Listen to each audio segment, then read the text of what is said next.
Hey guys, good morning and welcome back to my YouTube channel. तो आज का weather guys बहुत ही ज़्यादा क्लाउडी था और ये है मेरा मॉर्निंग का लुक। मैं जस्ट सो के उठी and I just started to vlog.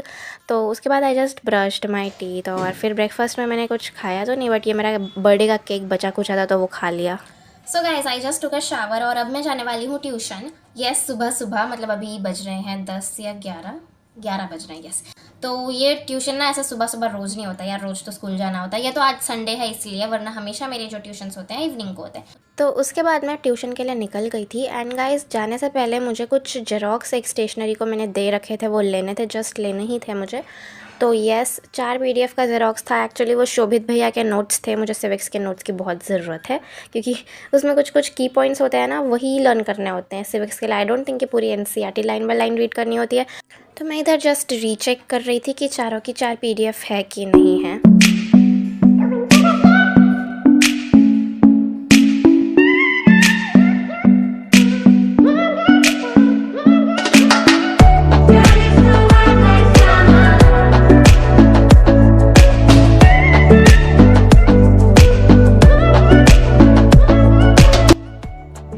Okay guys, तो after coming back from my coaching class मैं 3 घंटे के लिए सो गई थी। ठीक है, डोंट थिंक कि मैं जस्ट कोचिंग से आके मैं पढ़ाई करने लगी। नहीं, आपको ऐसा कैमरे में लगता होगा कि मैं पढ़ रही हूँ, बट यू नेवर नो कि मैं पीछे क्या कर रही हूँ। तो ठीक है, ट्यूशन से आके मैं 3 घंटे सोई। उसके बाद मैंने टू डू लिस्ट बनाई।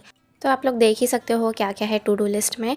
और आपको मैं बता दूं कि मेरे जो प्रीलिम्स सेकंड हैं, ठीक है, मेरे प्रीलिम्स 1 हो चुके हैं। जो मेरे सेकंड प्रीलिम्स हैं वो 2 जनवरी से स्टार्ट हो रहे हैं। आपको इस डेट शीट में लग रहा होगा 1 जनवरी से स्टार्ट हो रहे हैं, बट नहीं, 2 जनवरी से स्टार्ट हो रहे हैं। वो हमारी अपडेट हुई है। 1 जनवरी को हमें हॉलीडे मिला है न्यू ईयर का।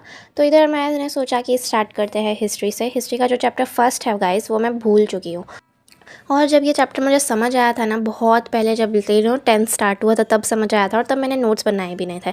और तब से लेके आज तक I don't remember what exactly is in the chapter. मतलब मुझे स्टोरी पता है उसकी क्या होता है कैसे, पर मैंने कभी नोट्स नहीं बनाए। और वो चैप्टर मुझे बिल्कुल भी उतने अच्छे से नहीं आता जितने अच्छे से मुझे बाकी के चैप्टर्स आते हैं। और आई थिंक इसी चैप्टर की वजह से और कुछ जियो और सिविक्स के कुछ चैप्टर्स की वजह से मेरा इस बार का फर्स्ट प्रीलिम SS का पेपर बिल्कुल भी अच्छा नहीं गया। मतलब मुझे तो नहीं लगता कि इतना अच्छा भी स्कोर आने भी वाला है। तो I don't want to repeat the same mistake in my next prelims, और उसी के लिए I am completing chapter 1 of history very nicely. And now if you guys talk about my syllabus कि मेरा कितना सिलेबस बाकी है, कितना हो गया है। तो मतलब अगर SS की बात करूँ तो मुझे ऐसा लगता है सब कुछ होने के बाद भी कुछ भी नहीं हुआ है। मतलब सब कुछ हो जाता है, फिर आई जस्ट रियलाइज़ कि ये सारे चैप्टर्स तो बिना रिवाइज़ किए मुझे आएंगे ही नहीं। मतलब मैं सब भूल जाती हूँ एक तरह से। तो आई थिंक रिविज़न बहुत इंपॉर्टेंट है SS के लिए। तो SS में मेरा सिलेबस हो गया है, 90% हो गया है, बट मुझे सारे चैप्टर्स बहुत अच्छे से रिवाइज़ करने की बहुत ज़रूरत है। और मैं रिवीजन कैसे करने वाली हूँ वो तो मैं आपको अपने नेक्स्ट वीडियोस में बताऊँगी। मैंने रिवीजन के लिए भी एक बहुत अच्छा वीडियो देखा है कि रिवीजन कैसे करें। रिवीजन के लिए फिर से आपको पूरी NCERT नहीं रीड करनी है, वरना सिलेबस जितना कंप्लीट होने में टाइम लगा, रिवीजन में भी उतना ही टाइम लगेगा। तो क्या ही फ़ायदा होगा, है ना। इसलिए जब मैं रिवीजन करूँगी SS का तो मैं फिर से वीडियो बनाऊँगी and I will tell you कि मैं कैसे कर रही हूँ, किस तरीके से कर रही हूँ। And guys let me no कि आपके प्री बोर्ड्स कैसे गए। मतलब आपने जैसा एक्सपेक्ट किया था उससे ज़्यादा अच्छा स्कोर आया या उससे कम आया। Let me know in the comment section. By the way guys, I just got to know कि मेरे बहुत सारे व्यूवर्स हैं जो एक्चुअली 10th से हैं ही नहीं। मतलब मुझे ऐसा लगता था कि बहुत सारे majority of viewers of mine are from 10th, इसीलिए मैं 10th के वीडियोस ज़्यादा बना रही थी। बट मेरे प्रीवियस वीडियो में ही मुझे पता चला कि 10th के व्यूवर्स हैं, बट उससे ज़्यादा दूसरे ग्रेड्स के ज़्यादा हैं। एंड आई डोंट नो ऐसा क्यों है। मतलब पहले तो मुझे लगता था 10th के ज़्यादा है, बट अब है तो क्या कर सकते हैं।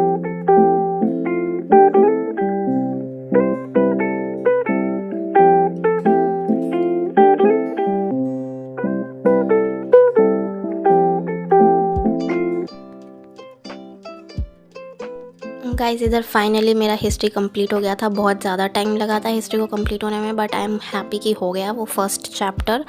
और अब मैं शोभित भैया के नोट्स रिवाइज़ करने वाली हूँ, जैसा कि मैंने आपको बताया। तो ये नोट्स मुझे बहुत अच्छे लगे क्योंकि मैं अभी देख ही रही थी नोट्स को कैसा है क्या है इसमें। बहुत अच्छे नोट्स लगे मुझे, अच्छी राइटिंग में है और सब सही है।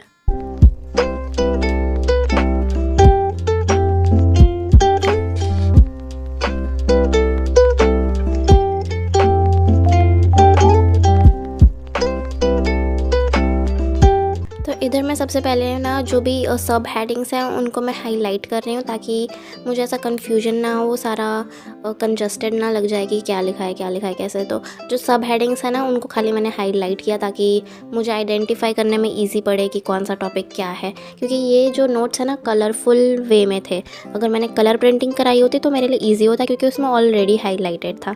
But since I did this xerox black and white, तो इसलिए मुझे हाईलाइट करना पड़ा।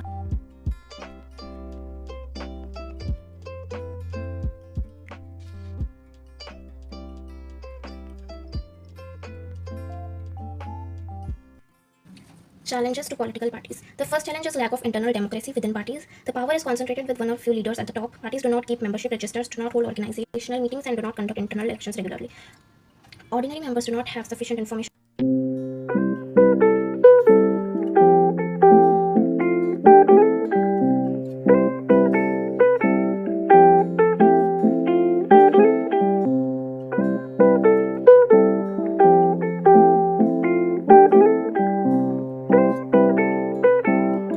Okay, so after taking a break again मैंने 1 आवर का लिया, मतलब ज़्यादा ही टाइम लग गया, बट इट्स ओके, कोई बात नहीं। और मैं इधर केमिस्ट्री रिवाइज़ कर रही थी, केमिस्ट्री का चैप्टर 4 जो कि है कार्बन एंड इट्स कंपाउंड्स। मुझे वो चैप्टर थोड़ा सा ऐसा लगता है कि पढ़ने वाला चैप्टर है, थोड़ा सा हार्ड लगता है, तो बस मैं उसी को रिवाइज़ कर रही थी। एक्चुअली मैंने सोचा था कि इसके कुछ टॉपिक्स हैं जो मुझे बिल्कुल नहीं आते हैं, जैसे कि सब्स्टिट्यूशन रिएक्शन वगैरह, तो मैं उसका आज वीडियो देखूंगी। बट मैंने सोचा क्योंकि ये चैप्टर मैंने इतने टाइम से नहीं किया, तो पहले रिवाइज़ कर लेती हूँ, बाद में न्यू टॉपिक्स को छूँगी। इसीलिए ये चैप्टर मुझे जितना आता था पहले से, तो मैंने वही रिवाइज़ किया, क्योंकि जब पहले का एक बार अच्छे से आ जाएगा तो आगे बढ़ेंगे तो अच्छा रहेगा, right? Okay guys, so that is it for the video. Bye.